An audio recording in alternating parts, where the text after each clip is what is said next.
Hey friends, Jason here, and welcome to Church Online.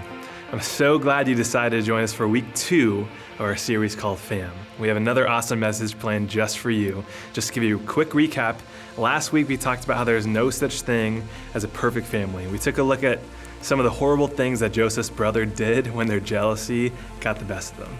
If you missed last week, make sure you go back and check out last week's message. And this week we're talking about how family dynamics, they don't determine your future. Whether you have 2 parents, you're like me, you only have 1 parent, or you have no biological parents, God loves you and He has an amazing future planned for you. Check out this week's message.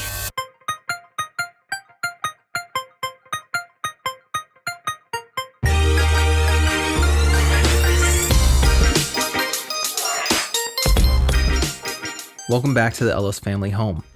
You remember Ryan, the dad, and then this is Lisa, the mom of the house, and then there's Braden, who just started 8th grade, and Jade, who is a high school senior. Oh yeah, and don't forget about Chance. Last week's episode, we met the Ellis family and we talked about 3 facts about families. Fact number 1, the family was God's idea. Fact number 2, your family was God's idea. And fact number 3, there's no such thing as a perfect family. The Ellis family is definitely not perfect. Recently on his Instagram story, Braden shared a, not so flattering photo of his sister eating breakfast. Let's just say that Jade was less than pleased. More than 300 people saw that photo before their mom made him delete it. Jade feels like her mom doesn't really punish Braden enough when he does things like this. And this isn't the first time. The past 7 months at home have not really been easy for Jade. This is her senior year. She should be cheering on her school at football games, hanging out with friends wherever, whenever, and going to school dances and more. Instead, she is spending most of her time at home with her family. She loves her family, but they could also drive her crazy.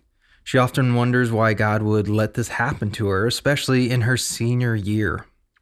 She tries her best to never forget that God is still looking out for her, and even wrote Jeremiah 29:11 on her bathroom mirror as a reminder. For I know the plans I have for you, says the Lord. They are plans for good and not for disaster, to give you a future and a hope. Being mostly at home for 7 months has made it feel hard for Jade to express her identity and be her own person. She feels like her only identity is as a daughter and as a sister. On top of that, she feels an unspoken pressure from her parents to do what they want her to do after high school. They say they support her, and Jade knows that they do, but they also feel strongly about what she should do after high school. With the pressures of this season, Jade needs to remember something we all need to remember. You are in a family, but you are also an individual. God placed you in a family, but He made you as a unique, one-of-a-kind individual. You aren't supposed to be exactly like your parents or your siblings. You are supposed to be the very best version of yourself. But even though you are an individual, God did decide to put you in a family so that you can benefit from your family and so that your family can benefit from you. A healthy family is made of love, support, security, and you.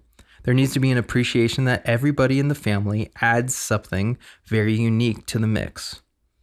Jade is very different from her family. She's more artistic than her parents and her brother, and that's okay. In fact, it's great. Braden is more athletic, funny, and loyal, among other things. Ryan and Lisa also bring their own unique things to the family. The differences in their family benefit one another. Remember Joseph, the guy from the Bible whose brothers sold him into slavery? We talked about him last week. His family was just a bit larger and messier than the Ellis' family, but he had unique gifts and talents. God had plans for his family, but He also had special plans just for Joseph. Another thing we need to keep in mind when it comes to family is that your family shapes you and sets some things in motion. For most people, including Jade, family has the greatest influence on their lives, for good and bad. Psychologists and psychiatrists spend years studying the long-lasting effects families have on the individual. In the most formative years of our lives, from birth to 18, the people we spend the most time with will shape us and mold us and get some things in motion. Since Jade was a baby, Ryan and Lisa have always made Jesus a priority, which has helped Jade develop a great relationship with him. Her parents also taught her to always treat everyone with kindness, no matter who they are or where they are from. Jade appreciates the many great qualities her family has instilled in her, but family influence can also be imperfect and messy. Jade has always felt her brother is the favorite child and feels like her parents are less strict with Brayden than with herself. Really, she is seeing her parents struggle to effectively handle conflict and discipline. Although Ryan and Lisa are great parents, they avoid conflict as much as possible. This has influenced Jade in her view of conflict. She sees conflict as a scary monster and hasn't really learned how to effectively engage with it. We know from the Bible that Joseph's family shaped him and set some stuff in motion in his life. The fact that his dad treated him so much better than the other brothers shaped Joseph and probably set in motion some of his arrogance. And it certainly shaped his brothers and set in motion some of their jealousy. Even though they were a mess, his family believed in God, and Joseph was raised in a home that tried to honor him, which helped establish Joseph's trust in God.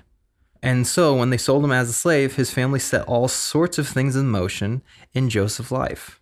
So remember, you're in a family, but you're also an individual. And your family shapes you and sets some things in motion. But your family dynamics don't determine your future. Did you know that there are about 7,500 promises in the Bible, things that we can trust God to do in our lives? And guess what? They're all true regardless of the type of family we come from. Whether you have some tough challenges in your family or your family is super awesome, God's promises are for you. Jeremiah 29:11, the verse that Jade has on her bathroom mirror, is a powerful promise we can all count on. Regardless of your family dynamics, God has a wonderful life planned for you. It may not play out exactly how you would plan your life, but I think it's pretty safe to say that God's plans for our life are going to turn out pretty awesome. Let's take a look at how Joseph's life turned out despite his very messy family. Joseph was his dad's favorite son. He was kind of arrogant about it. And his brothers hated him and wanted to murder him, but decided to do the kind thing instead and sell him into slavery to a caravan of travelers. Then he was taken to Egypt and sold as a slave to a wealthy Egyptian officer named Potiphar. So let's read two examples of what happened to Joseph, how God's plans for his life unfolded even though he came from a really messy family. When Joseph was taken to Egypt by the Ishmaelite traders, he was purchased by Potiphar, an Egyptian officer. Potiphar was captain of the guard for Pharaoh, the king of Egypt. The Lord was with Joseph, so he succeeded in everything he did as he served in the home of his Egyptian master. Potiphar noticed this and realized that the Lord was with Joseph, giving him success in everything he did. This pleased Potiphar, so he soon made Joseph his personal attendant. He put him in charge of his entire household and everything he owned. That's Genesis 39, 1-5. Years later, we can see more success in Joseph's life in Egypt, a place he would not have been unless his brothers sold him into slavery. Genesis 41, 39-46 says, Then Pharaoh said to Joseph, Since God has revealed the meaning of the dreams to you, clearly no one else is as intelligent or wise as you are. You'll be in charge of my court, and all of my people will take orders from you. Only I, sitting on my throne, will have a rank higher than yours. Pharaoh said to Joseph, I hereby put you in charge of the entire land of Egypt. Then Pharaoh removed his signet ring from his hand and placed it on Joseph's finger. He dressed him in fine linen clothing and hung a gold chain around his neck. Then he had Joseph ride in the chariot reserved for his second in command. And wherever Joseph went, the command was shouted, Kneel down. So Pharaoh put Joseph in charge of all of Egypt. And Pharaoh said to him, I am Pharaoh, but no one will lift a hand or foot in the entire land of Egypt without your approval. Then Pharaoh gave Joseph a new Egyptian name, Zephaniah-Paneah. He also gave him a wife whose name was Asenath. She was the daughter of Potiphar, the priest of On. So Joseph took charge of the entire land of Egypt. He was 30 years old when he began serving in the court of Pharaoh, the king of Egypt. And when Joseph left Pharaoh's presence, he inspected the entire land of Egypt. Genesis 41:39 through 46. Joseph's brothers wanted him dead, but they sold him as a slave instead. Their plan for Joseph was to ruin his life. But God had other plans. Joseph's wacky family dynamic and his brothers' hatred of him didn't write his story. God did. God had big plans for Joseph. He wanted Joseph to gain influence in a faraway land and help rule it. He wanted Joseph's love and trust in him to impact an entire nation. Along the way, Joseph's life had some ups and downs. Our family lives, just like Jade's, have ups and downs. Even with ups and downs, if we keep pursuing Jesus, nothing can prevent his plan from happening in our lives. It's important to remember, your family may not be perfect, but God's plans are. See you next week for another look into the life of the Ellis family and the life of Joseph. Thanks for watching. You made it to the end of this video, which means you get to now see one of my family's favorite pictures. It's me hiding under the table at Chuck E. Cheese while my mom is feeding me pizza because I was too afraid of the man in the rat costume. Not my finest moment. I'm a little ashamed. If you haven't already, hit the like and subscribe button and the little notification bell so you get notified whenever we post something new. We'll see you next week.